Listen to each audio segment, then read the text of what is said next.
Atenção, buscadores! Está no ar o programa Filhos de Sofia. Meu nome é Marcelo Bahia, advogado, professor e escritor. E vou guiar vocês, a partir desse momento, por uma fantástica viagem pelo mundo do conhecimento. Roda a vinheta.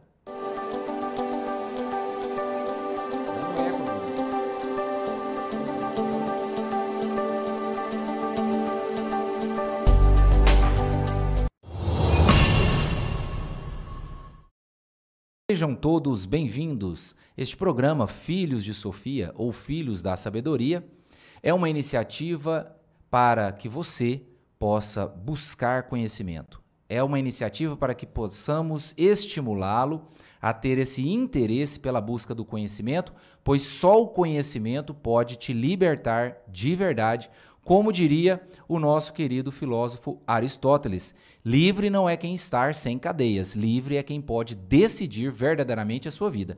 Você pode decidir verdadeiramente os seus caminhos? Se você tiver conhecimento, você pode, porque conhecimento é poder. Mas antes de entrar no tema desta noite, vamos assistir reprise do episódio anterior.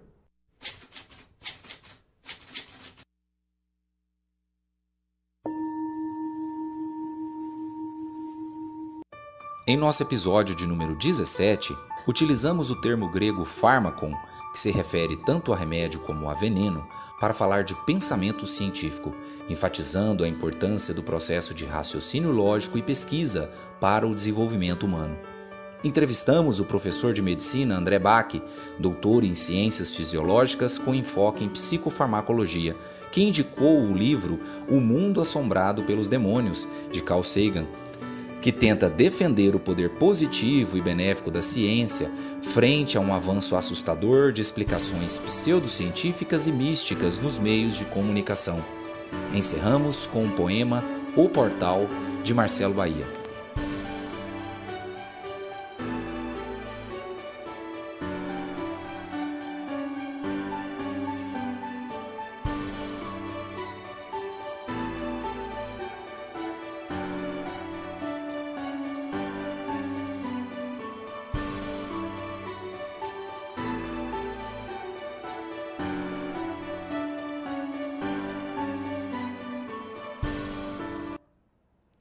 Estigmata ou estigma é um termo que se refere a ferida, cicatriz, marca. E nós temos uma ferida social aberta desde tempos imemoriais. Essa ferida é aquela provocada pela discriminação, pelo preconceito e pelo racismo. Um ato covarde e absolutamente incompreensível de agressão gratuita e ódio gratuito a um semelhante, que só pode ocorrer com pessoas que não têm o devido conhecimento para tratar a todos, né, como gostaria de ser tratado. Então, hoje o nosso tema é extremamente indigesto para algumas pessoas, mas a gente está aqui para ministrar esse remédio para toda a sociedade. Eu vou entrevistar ela, que é professora e escritora, doutora em educação, mestre em história, envolvida, né, engajada nas lutas sociais por igualdade, e militante contra-racista. Então, hoje eu estou aqui com a professora Priscila Scudder.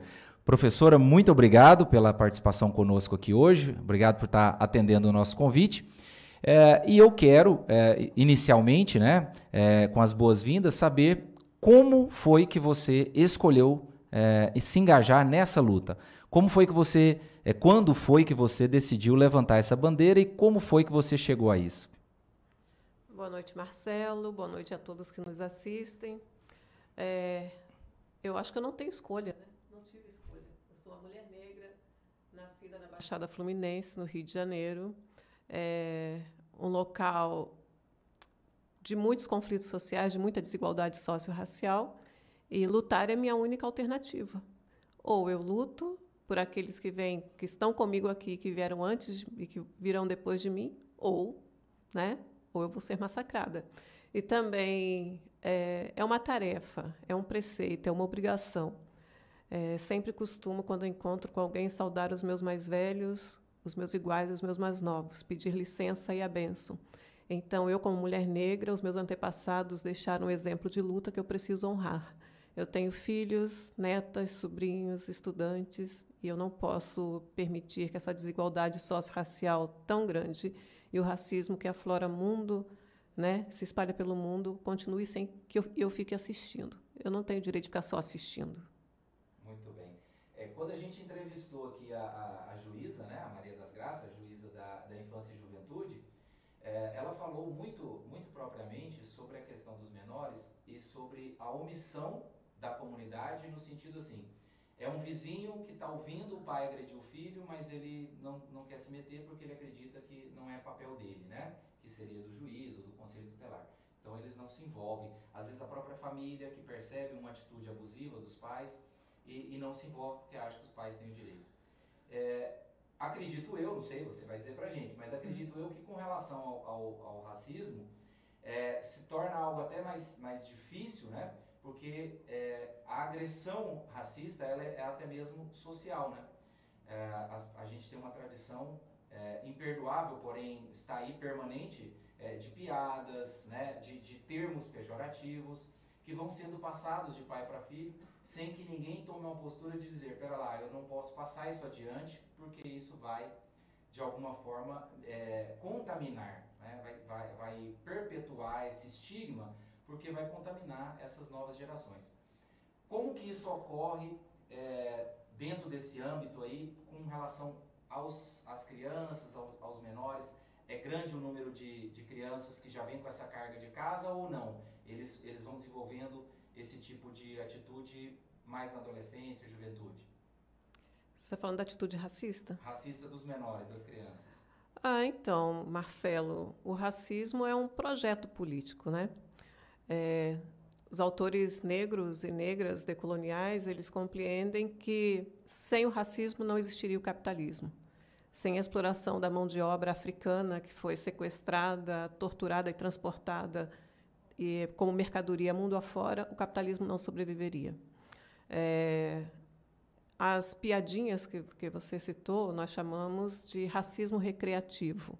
E elas ensinam, elas compõem uma pedagogia da subordinação. Então, para mim, mulher negra, é muito difícil entrar nas instituições públicas ou privadas do Brasil, e aqui mesmo de Rondonópolis, e ver que as pessoas que continuam limpando o chão, mesmo de 358 anos depois de abolida a escravidão, são negras. Eu já estive, por exemplo, no Rio, que é o lugar de onde eu venho, meu estado de origem, com meu marido, numa confeitaria muito conhecida, a Confeitaria Colombo. Você que gosta de literatura já deve ter ouvido falar dela nos livros de Machado de Assis. Em algumas ocasiões, eu era a única mulher negra comendo, os outros estavam servindo. Então, a sociedade ensina o racismo. As crianças não nascem racistas, elas se tornam racistas, né? Ao longo da minha vida, eu presenciei um ensinamento racista. Por exemplo, há algum tempo atrás, eu e meu esposo estávamos sentados aqui no shopping de Rondonópolis, ali em frente a uma loja de chocolate, tomando um café. Duas crianças estavam brincando, uma olhou para a outra, eram duas famílias, duas menininhas de 3, 4 anos, muito crianças, né? E uma disse para a outra, você foi na festinha do amiguinho, do fulano? Ela falou, fui. Ela falou, você entrou na piscina? Ela falou, entrei. Aí ela falou, eu não entrei. Outra perguntou por quê? Ela falou, porque tinha um menino preto dentro. As famílias estavam ali conversando como se isso fosse algo natural.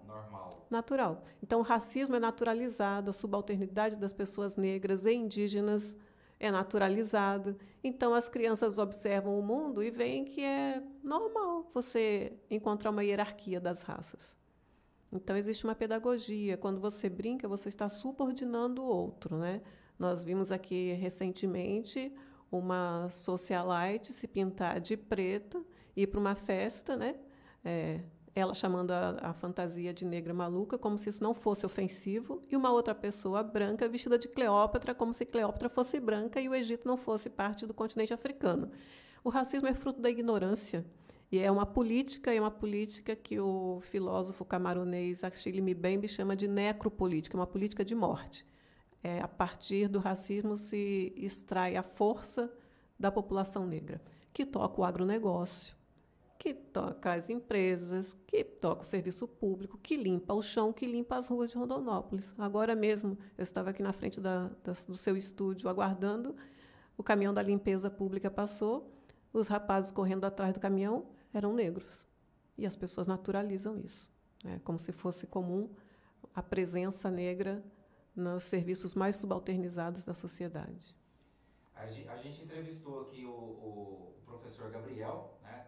Ele adotou esse nome, Gabriel Mato Grosso, mas ele chama Adli Gabi, que é um haitiano, e ele fez uma ponderação muito importante aqui no nosso programa. Ele falou assim, olha, no estado deste tamanho de Mato Grosso, 101 cidades, será possível que não tenha um negro capacitado a assumir algum cargo de escalão do governo? Não tem um secretário negro. Será que realmente não tem um negro no estado, né, que é realmente capacitado? Então, o que a gente vê, por exemplo, mesmo em cargos que não demandam, entre aspas, uma escolha, como por exemplo em concursos públicos, a gente vai ver que em sua maioria, alguns concursos, não vou citar para mim não sofrer um processo, porque eu como sou advogado, né, Binha? Você também não quer processo, né, Binha? Eu como sou advogado, eu sei como é que funciona isso. Eu não posso citar aqui algumas instituições.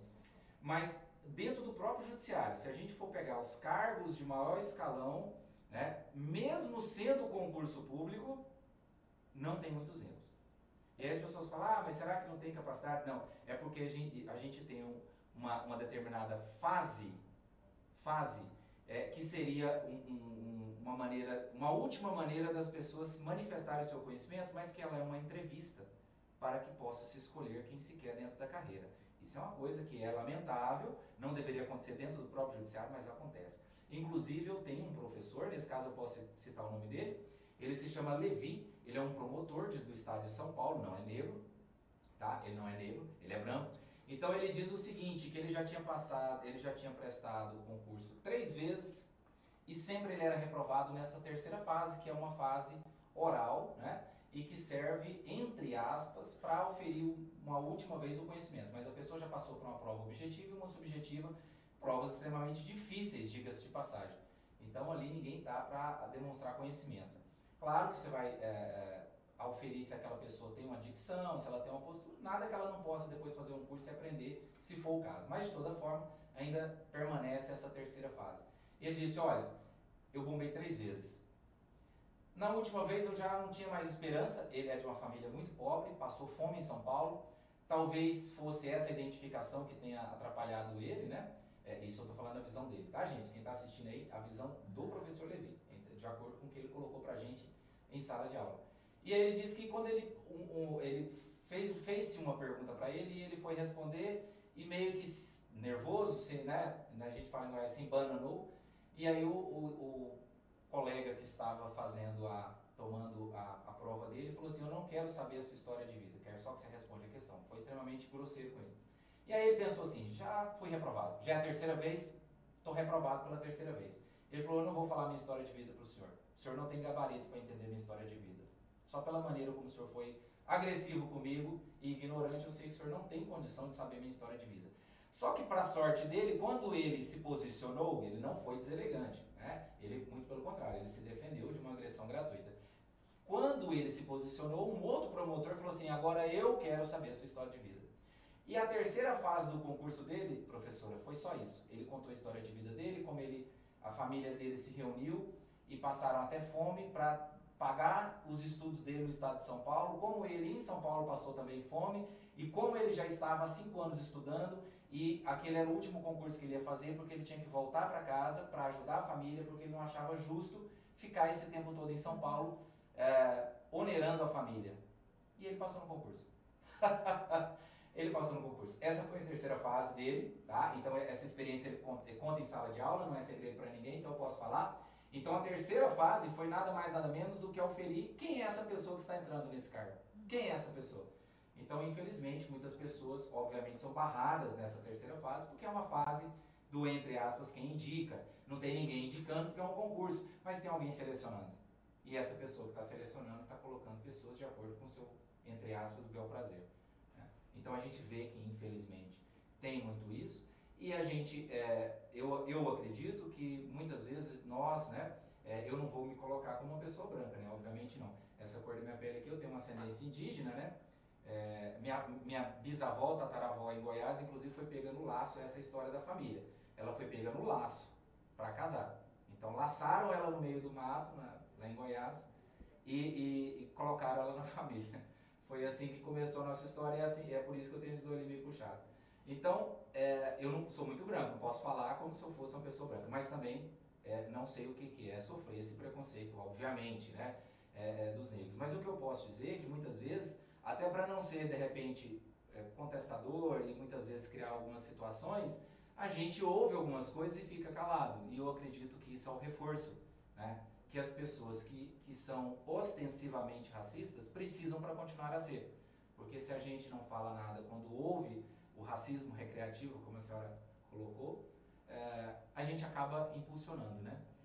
O que a senhora acha que seria hoje, tantos anos depois, do fim da escravidão e desse estigma que ficou sobre o negro, né, de ser, vamos dizer assim, um trabalhador braçal, de ser um escravo, né? Um estigma que infelizmente a nossa população, como diria Lulu Santos, né, assim caminha a humanidade com passos de formiga e sem vontade. A nossa sociedade não conseguiu ultrapassar isso ainda continua tratando o negro como se ele fosse o escravo, né?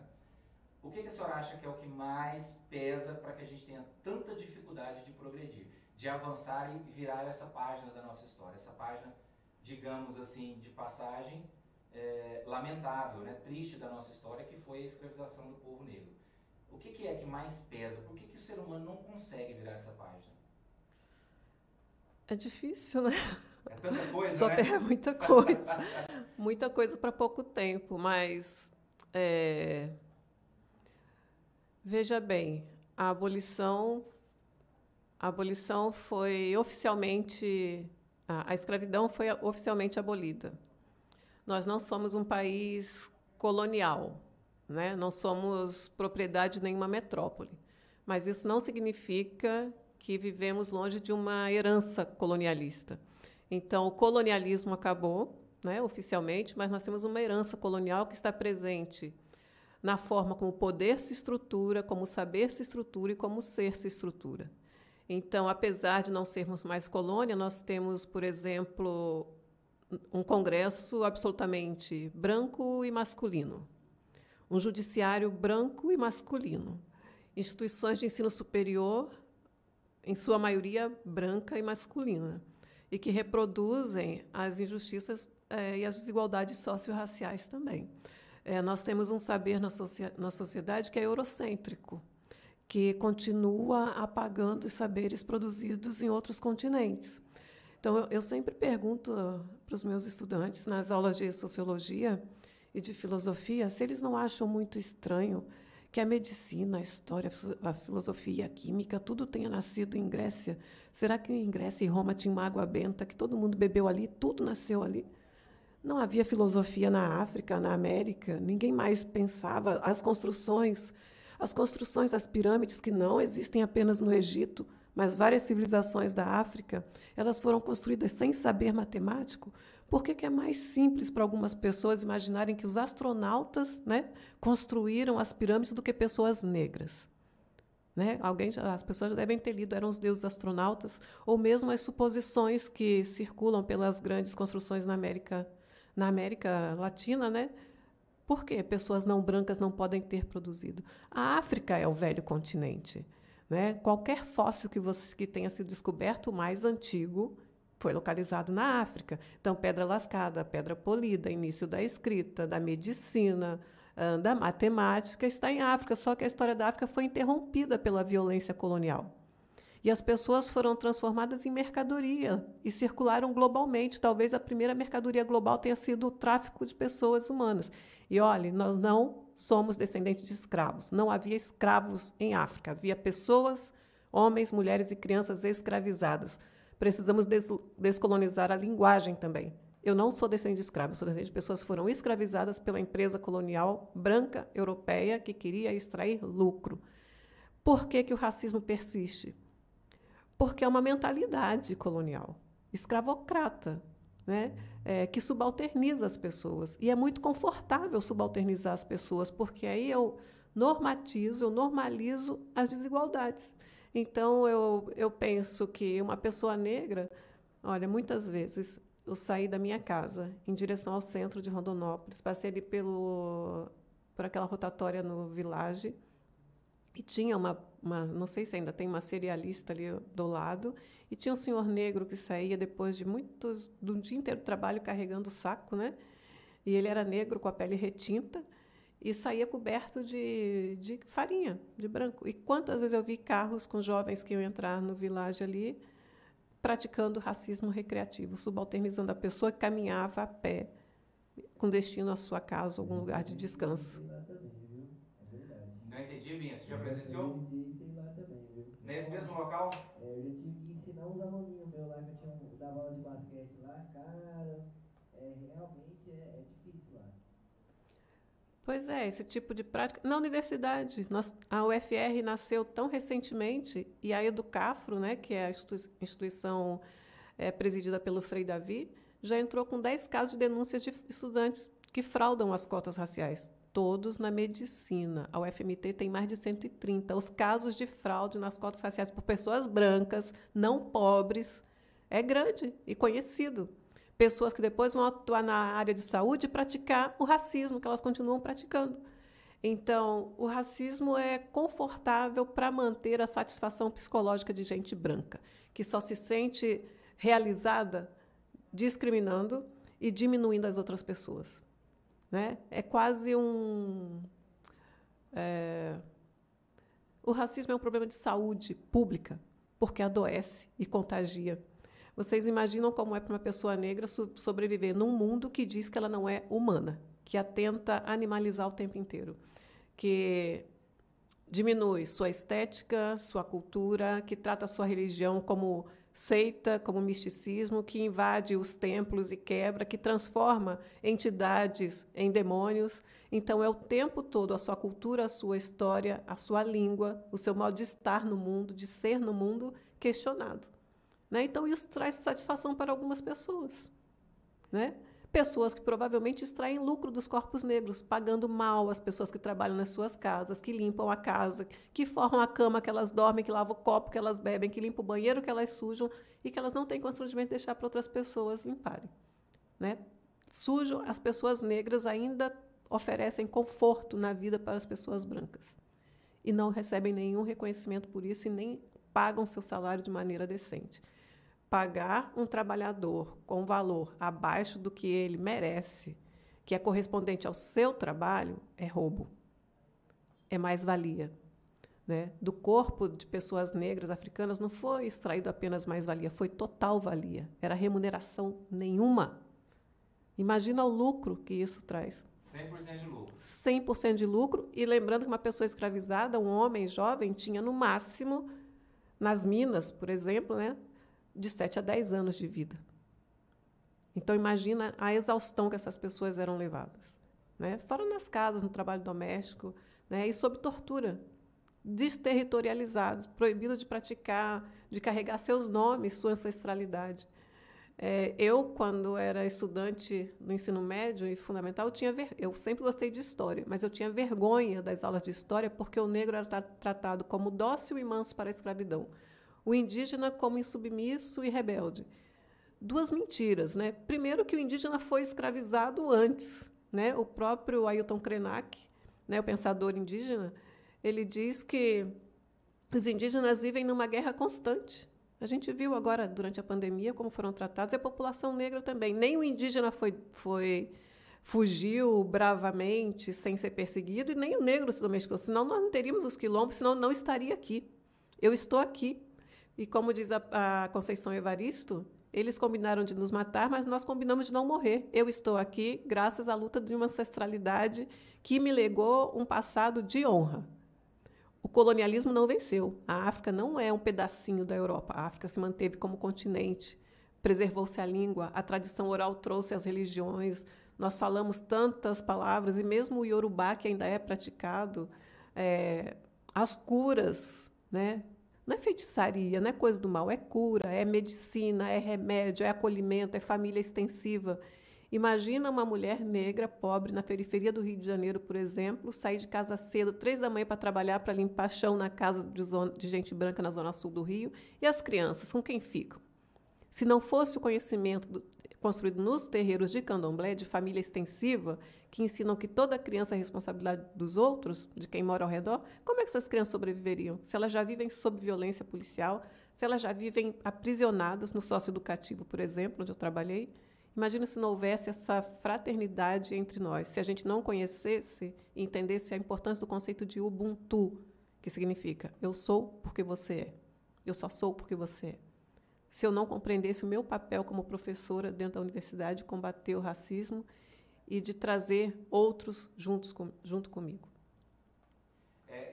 Para mim, né, vendo assim toda a situação, o que é mais lamentável para mim, apesar de tudo ter sido muito lamentável, né, mas no meu livro, quando eu fui escrever meu livro, eu fiz uma grande pesquisa sobre vários assuntos dentro do... A senhora vai ler, eu dei uma obra para a professora, okay, né? Ela vai ler, vai fazer as críticas dela, claro, que eu faço questão que ela me faça as críticas. Então, o pano de fundo do livro é uma viagem, né? Eu sou motociclista, então eu coloquei uma viagem de moto pela América do Sul e pela Amazônia. E aí, à medida que eu ia avançando nos lugares, eu ia fazendo uma série de pesquisas. À medida que as ideias iam surgindo, eu ia fazendo várias pesquisas. E eu fiquei triste de ver, porque aí eu pesquisei bastante, tanto nos outros países da América do Sul como no Brasil, a miscigenação ela foi muito assim, metade de negros, quase 40% ou mais de índios e uma parcela mínima de europeu, né? Mas quando você vai fazer uma pesquisa, as coisas se invertem. Mais ou menos uns 60% se declaram brancos, né? E apenas, na América do Sul, por exemplo, apenas 7% se declarava índio, né, indígena ou descendente de indígena, sendo que lá praticamente metade da população é indígena. Então, acredito que isso é o mais lamentável, porque além de toda a exploração, ainda se roubou da pessoa a própria identidade. Então, a pessoa não tem coragem de se identificar como um negro, como um índio, porque é tanta discriminação e foi tanto um processo de demonização, como a senhora falou, que a pessoa tem vergonha, ela prefere se apresentar como o branco que a escravizou. Então, é a síndrome de Estocolmo, né? Para mim é a pior coisa que pode existir. A vítima, por uma questão de defesa, se identificar com o agressor, né?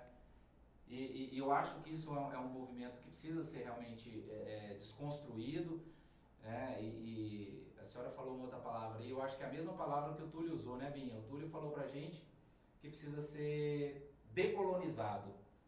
É essa a expressão? Eu falei descolonizar a linguagem. Isso, ele é um DJ do Rio de Janeiro, ele faz um trabalho muito bonito com a música brasileira, né? E aí eu entrevistei ele aqui, porque eu sempre gostei muito, Ariano Suassuna falava assim, as pessoas não valorizam a cultura do Brasil, fala que o Brasil não tem cultura. Ele tem a cultura dele, a cultura do Brasil, e que é uma cultura muito bonita. Eu até brinquei com o Túlio na entrevista, que a gente tinha antigamente, né? Eu não posso falar quando, para não denunciar a idade. Mas antigamente a gente ligava nas empresas e tinha uma musiquinha de fundo, que era a música de espera, né? E sempre era uma música internacional, né? Só o instrumental da música internacional. Mas quando a gente pega um filme para assistir, principalmente os bons filmes, a gente pega para assistir de fora, quando o personagem entra no elevador, o que está tocando? Garota de Ipanema. Então, eles valorizando a nossa cultura e nós desesperados para provar deles e desconstruir a nossa. Então, eu acho que é um movimento que precisa ser feito realmente, né, de desconstrução dessa colonização que ficou, né, como a senhora falou. Acabou a colônia, comemoramos, né, comemoramos ontem o dia da independência, mas que independência é essa? Se a gente ainda não conseguiu entender que a independência é você valorizar o seu, né? Para mim é o mais complicado. Quando você estava falando, estava pensando, né, das pessoas que têm dificuldade para assumir sua identidade étnico-racial, né? É muito difícil, Marcelo, porque, olha, eu sou uma mulher negra, eu fui uma criança negra, uma adolescente negra, uma jovem negra. Eu fui ensinada desde a pré-escola até o doutorado a pensar como branco, escrever como branco, sentir o mundo como branco. Eu fui ler o primeiro autor negro no doutorado. E aí acontece aquilo que a pensadora Neuza Santos diz, que é a gente nasce preto, mas a gente se torna negro. Então, eu fui aprender sobre a história dos meus ancestrais com com os meus próprios meios, nos movimentos sociais negros, né, na militância, porque a universidade, de então, ela praticava uma história oficial. Eu sou historiadora e eu concordo com a Abdias Nascimento que a história foi escrita por brancos para brancos.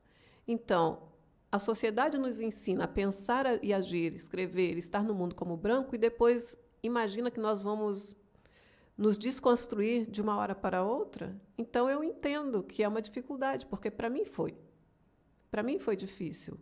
Eu tive que me instruir, eu tive sorte de ter um pai que tinha identidade étnico-racial. Mas a escola ainda é muito forte, a universidade é muito forte, a sociedade, as religiões. Então, há uma cultura, uma ideologia, uma memória coletiva de que ser bom é ser branco. Então, as pessoas tentam se identificar com aquilo que dizem que é bom. E é um sofrimento. É um sofrimento. O Frantz Fanon, o médico psiquiatra da Martinica, militante, né, anticolonialista, ele dizia que o racismo precisa ser pensado como algo que adoece o corpo negro. Sabe? Eu não preciso... E é difícil de se defender do racismo. O professor Kabengele Munanga, congolês, ele diz que o racismo é um crime perfeito, porque eu sou vítima de racismo e, quando eu me imponho e combato, aí não, aí é mimimi, aí eu sou a chata, aí os meus amigos falam, mas será que é mesmo? Tem certeza? Não está exagerando? Não está exagerando? Né? Mas eu tenho um amigo que é indígena do maciço colombiano, professor na UNILA, e ele diz que o racismo é uma política, é uma necropolítica, é uma política de morte, é uma forma de extrair lucro de corpos não brancos, mas é também uma energia que quem é negro sabe quando ela vem, que você capta no seu corpo, no seu olhar. O olhar de reprovação. Quando você chega para uma banca, por exemplo, no judiciário, mas em qualquer outra instituição, e você sabe que antes de você chega o estigma, né? Chega a sua cor, chega a memória coletiva, a ideologia de que você faz parte de uma sociedade, mas num degrau inferior. Então, tem que ser muito forte para não adoecer nesse mundo racista que o Fanon chama de manicômio. Um manicômio para adoecer as pessoas negras e indígenas. Porque a todo tempo você tem que provar a sua humanidade. Imagina se eu questionasse a sua humanidade a todo o tempo, né? O seu saber, a sua crença, a sua história, né? É enlouquecedor, né? E aí a gente ainda vê o encarceramento em massa, a vida nas periferias do mundo, inclusive de Rondonópolis. É um lugar que o sistema mundo capitalista reservou para alguns corpos, né? E é sobre esses corpos que o poder do Estado recai com força, né? Eu já acompanhei muitos meninos que estavam aprisionados no Pomeri e homens também que estavam na penitenciária central do Estado, mulheres na penitenciária feminina, e quando eles chegam no judiciário, são brancos falando sobre nós. Só que hoje a gente se recusa a ser traduzido pelos brancos. Nós podemos falar em nosso próprio nome. Nós estamos aprendendo sobre os intelectuais negros, sobre a nossa trajetória, sobre o saber jurídico, filosófico, matemático, que já existia em África e que foi interrompido pela violência colonial. E foi sendo apropriado ao redor do mundo, né? Nós sabemos como o judiciário funciona. E eu concordo com o Foucault que quanto mais perto do judiciário, mais distante da justiça, né? É uma máquina de morte para os corpos negros, para os corpos pobres, né? Para os grupos mais vulnerabilizados. A gente sabe como funciona. É uma parte da necropolítica, né? Claro que existe concurso público, que eu não vou pôr em questão a forma, mas quando eu observo o judiciário, eu penso assim, cara, é quase um poder hereditário. O pai era desembargador, o avô era não sei quem, o filho também. É muita coincidência, né? É muita coincidência. A gente percebe famílias inteiras, né, de magistrados e famílias inteiras de promotores. Eu já tive essa experiência também. E famílias inteiras de garis. E famílias inteiras de garis. Exatamente. Bom, eu vou aproveitar que a senhora mencionou o livro, vou mostrar aqui, tá? Esse livro aqui é da professora Priscila, tá? Pomeri, Espaço de Reclusão, Máquina de Guerra. Fala um pouquinho pra gente, professora, desse livro, por favor. Esse livro é resultado de 4 anos de trabalho como agente penitenciária no Centro Socioeducativo Pomeri, conhecido popularmente como Fazendinha. E, nesses 4 anos, eu também realizei uma pesquisa de mestrado. Eu trabalhei com narrativas de adolescentes, que eu não chamo mais de conflito com a lei, porque eu aprendi com o meu ex-orientando de mestrado, o promotor Ari Madeira, que os adolescentes não estão em conflito com a lei, o Estado é que está em conflito conosco, com os adolescentes, principalmente os negros. É o Estado que não oferece aquilo que a Constituição Federal, a Constituição Cidadã preconiza: o direito à moradia, o direito de alimentação, né, o direito à proteção social. Então, o Estado está em conflito primeiro. E, para resolver o conflito, ele aprisiona.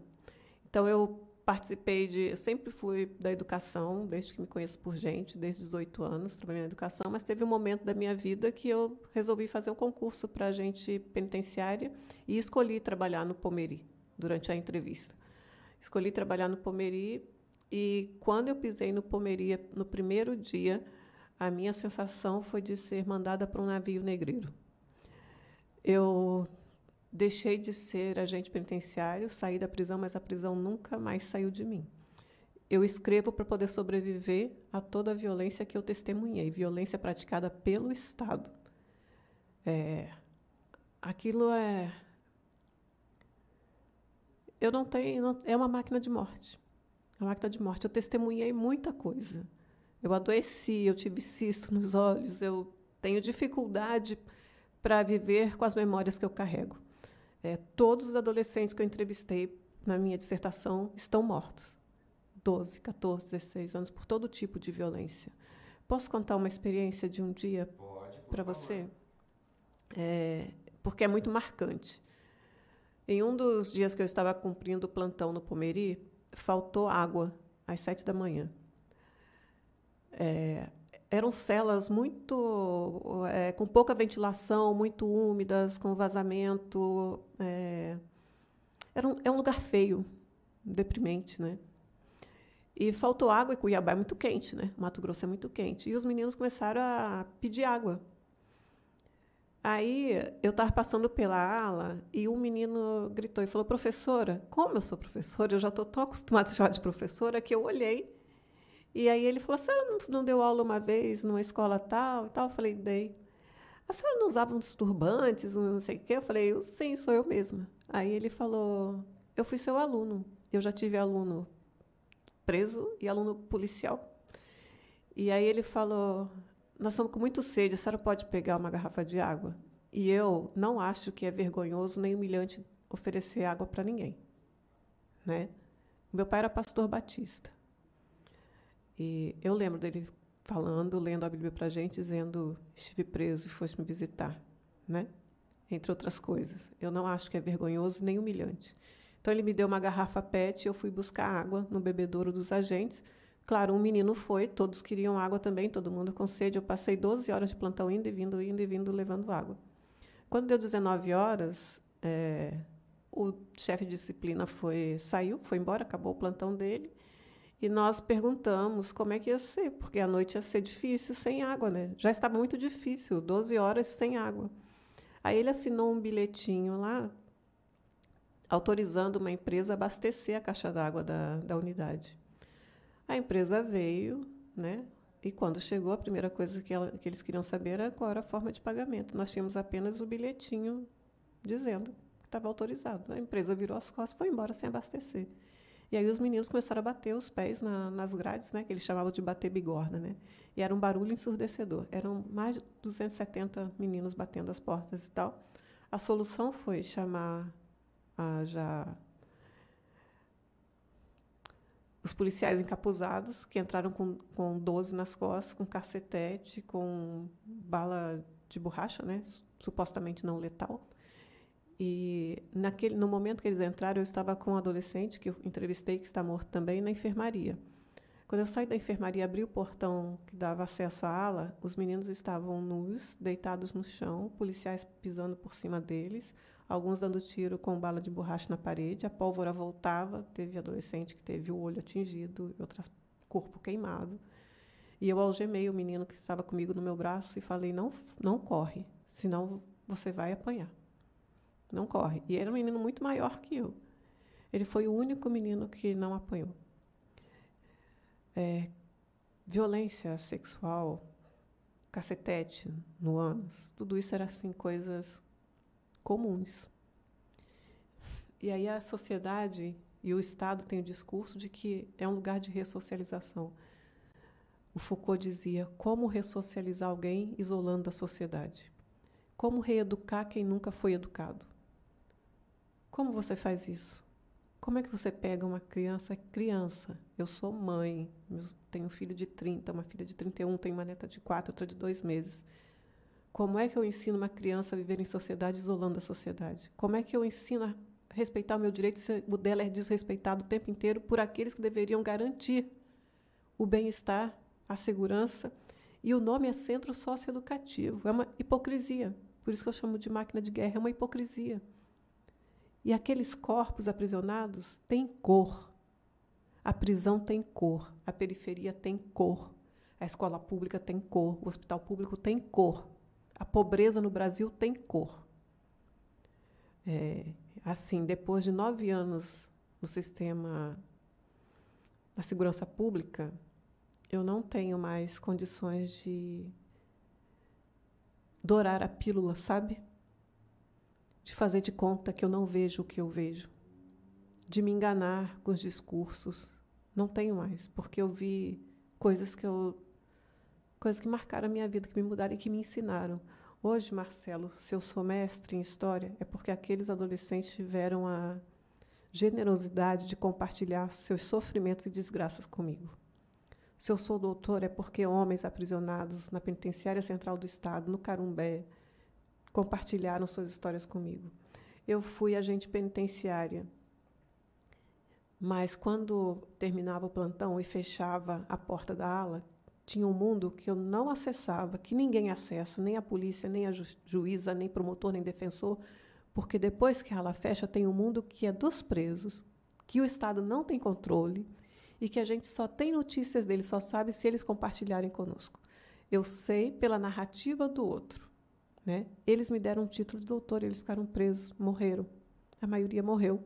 Eu estou aqui. Né? Eu li e trabalho muito com o Nietzsche, né, o pensador alemão.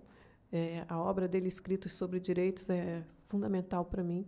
E ele diz que nós procuramos os monstros, mas os monstros existem, mas eles não são numa maioria tão absurda. Provavelmente, se nós tivéssemos um mundo com maior igualdade, distribuição de riqueza, nós teríamos menos pessoas presas, porque os crimes contra a vida são menos punidos que os crimes contra o patrimônio. A maior parte das pessoas presas são presas por crimes econômicos, assalto, roubo, essas coisas. Só os pobres, né? Só os pobres.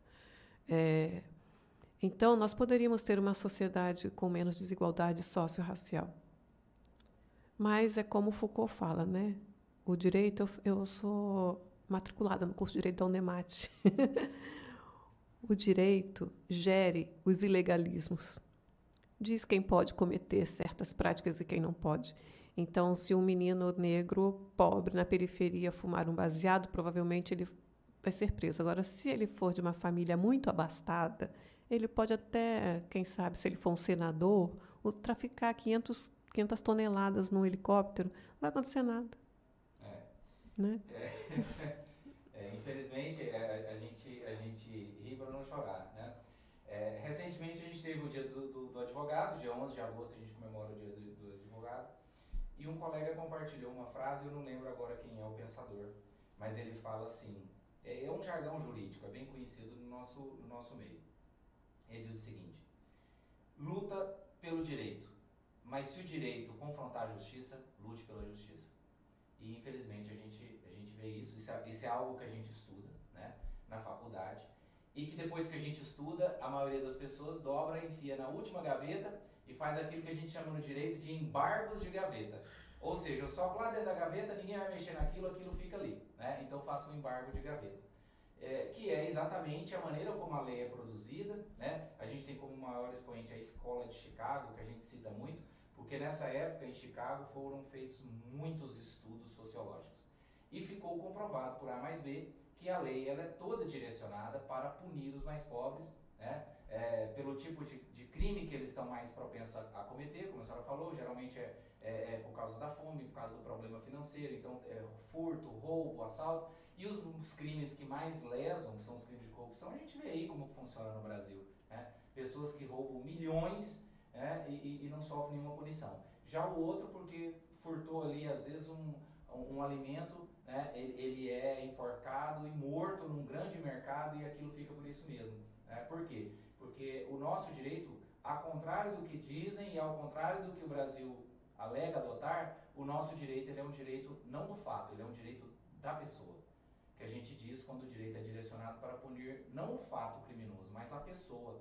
Então o nosso direito, infelizmente, toda a dinâmica dele é nesse sentido, de punir aquela pessoa, tanto é que as drogas que são proibidas são as drogas que eram utilizadas pela camada mais pobre. Né? Você vê que o álcool, por exemplo, nunca foi proibido no Brasil. Eu vi uma reportagem uma vez, eu acho muito apropriada, né? Que fala assim, eu nunca vi uma pessoa fumar um baseado e atropelar várias pessoas no ponto de ônibus, mas eu já vi muitas pessoas embriagadas. E a maconha segue proibida e o álcool segue liberado. Porque o álcool sempre foi uma bebida de rico, né? Os grandes fazendeiros, plantadores de café tomavam seus uísques, né? E a maconha geralmente era uma droga já das classes mais pobres. Então isso é nitidamente direcionado para, vamos dizer assim, um controle social, né? Um controle social, infelizmente. Eu vou mostrar aqui para vocês, o nosso tempo já estourou há muito tempo, o meu papo com a professora foi excelente, mas a gente infelizmente não consegue ultrapassar. Eu recebi esse livro aqui de presente, tá? Da professora. Racismo Ambiental, Ecologia, Educação e Interculturalidade. Trava a língua. Né? Estudos transdisciplinares. Muito bem, uma obra aqui da professora Priscila. Né? Tem a obra dela que a gente mostrou aqui, que é Pomeri, né? A respeito do trabalho que ela fez lá no socioeducativo, né?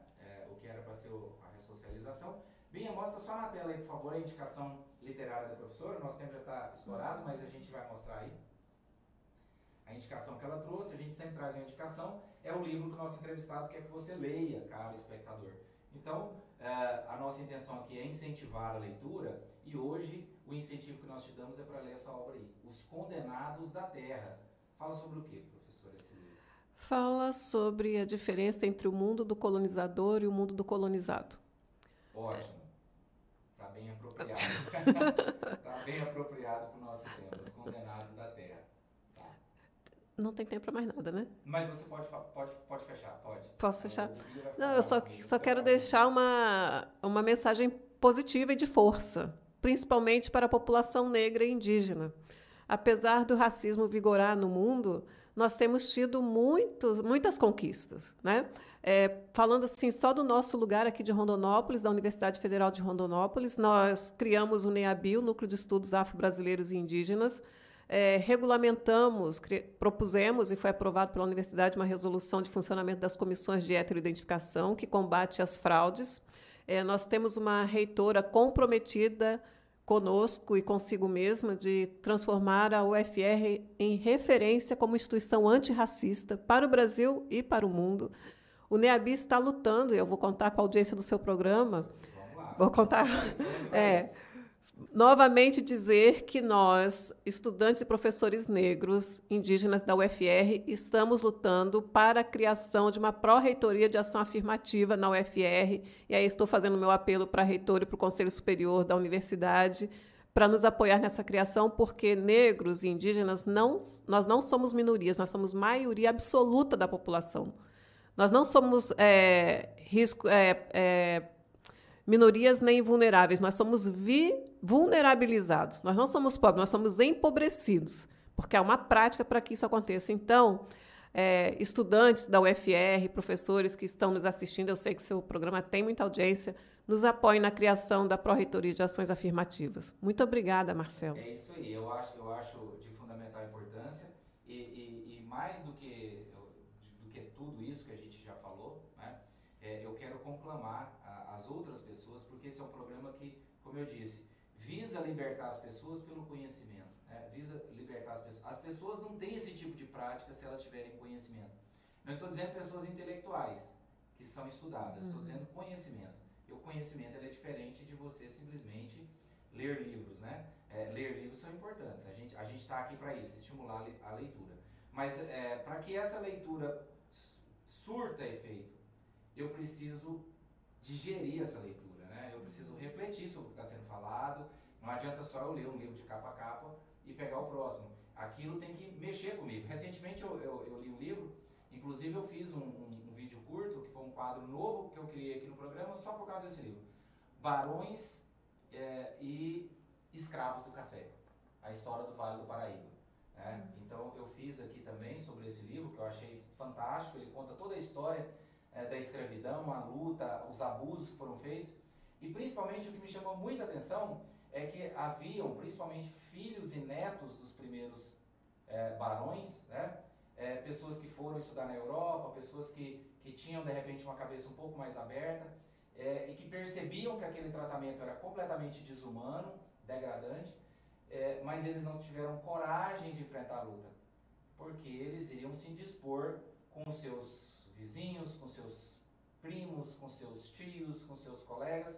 Então havia toda uma cultura de abuso e eles não tiveram coragem de enfrentar essa cultura, né, de abuso, enfrentar os seus próprios pares.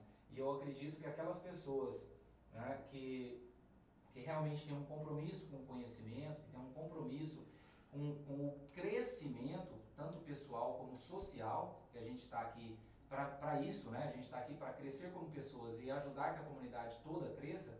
Nós não podemos ficar inertes, nós não podemos ficar omissos, nós não podemos ficar calados. Então, nós que temos esse conhecimento precisamos realmente tomar atitudes, né, que possam ajudar, não só os negros ou só os índios, ajudar a comunidade, porque o racismo não é algo que atinge só os povos negros. O racismo é algo que atinge até mesmo os brancos. Eles não percebem, mas criar uma comunidade desigual e criar uma comunidade violenta é algo que os afeta diretamente sem eles perceberem. Então nós precisamos ter esse compromisso com a nossa sociedade como um todo. Criar um país que seja verdadeiramente livre, né? E principalmente livre dos preconceitos, livre dos velhos paradigmas, dos velhos conceitos ultrapassados, né? A senhora comentou aí a respeito da cultura africana, da religião, né, africana, que com certeza é muito discriminada também.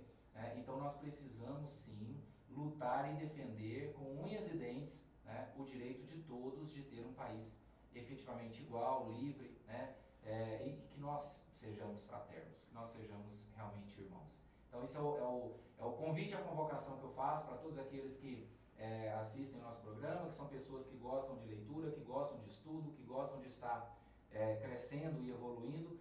Vamos evoluir no sentido de dar as mãos, né, para uma luta que é uma luta muito justa e muito necessária. Professora, muito obrigado pela sua participação.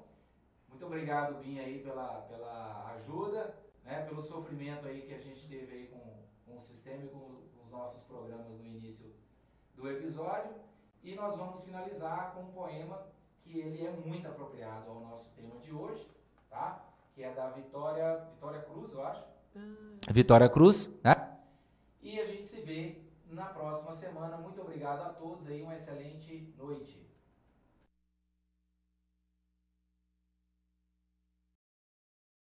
Eu tinha apenas 7 anos. Apenas 7 anos. Que 7? Não chegava nem a 5.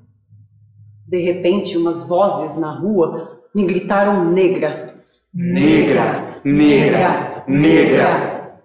Por acaso sou negra, me disse. Sim. Que coisa é ser negra? Negra. Eu não sabia a triste realidade que aquilo escondia. Negra. E me senti negra. Negra. Como eles diziam. Negra. E retrocedi. Negra. Como eles queriam. Negra. Eu odiei o meu cabelo, meus lábios grossos. E mirei apenada minha pele tostada e retrocedi. Negra, negra, negra, negra, negra, negra, negra. Passava o tempo, sempre amargurada, Continuei carregando nas minhas costas a minha pesada carga. E como pesava, alisei meu cabelo, passei pó na cara, e entre as minhas entranhas sempre ressoava a mesma palavra: negra, negra, negra. Eu retrocedia, e retrocedia, e eu ia cair. Negra, negra, negra, negra, negra, negra, negra. E daí? E daí? Negra. Sim, Negra. sou. Negra. Negra. Negra. Negra sou. Negra. De hoje em diante, eu não quero mais alisar o meu cabelo. Não quero. E eu vou rir daqueles que, por tornar-nos um dissabor, chamam os negros de gente de cor. Que cor? Negra. Como soa lindo. Negro. E que ritmo tem. Negro, negro, negro, negro. Negro, negro, negro, negro. Negro, negro, negro, negro. Negro. Eu já compreendi. Já não recuo mais. Avanço segura. Avanço e espero.